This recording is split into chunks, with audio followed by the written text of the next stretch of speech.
तो दोस्तों सबसे पहले आप ये वीडियो देखो। नमस्कार दोस्तों, ये ऊपर जो आप फोटो देख रहे हैं इस बंदे को तो आप जानते होंगे, ये मेरे साथ पहले वीडियो बनाता था। दोस्तों इसको ना तो एक्टिंग आती है ना एडिटिंग आती है, इसको कॉमेडी का सी भी पता नहीं है।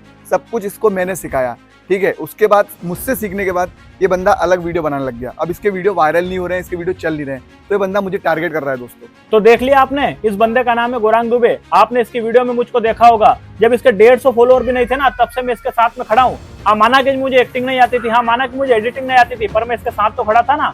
और आज इसके 35,000 फॉलोअर हो गए हैं, तो इसने मुझे लात मारकर बाहर निकाल दिया है। क्या बताऊं दोस्तों मैं आपको, एक नंबर का नीच आदमी है, नीच। एक नंबर का सुअर आदमी है, सुअर। एक नंबर का घटिया आदमी है दोस्तों, हरामखोर आदमी है दोस्तों। मैं क्या ही बताऊं आपको, क्या बोलूं मैं। हो गया, चल गन्ना को जूस पी के आता हूं। चल चल चल। अब हमारी बात सुन, हाँ। यह वीडियो है नहीं 1 मिलियन से कम नहीं जाएगी, शाम हाँ। तक देख लीजिए वायरल। अब अपने वायरल हो तो कोई नहीं रोक सके। कंट्रोवर्सी खड़ी कर दी, कंट्रोवर्सी।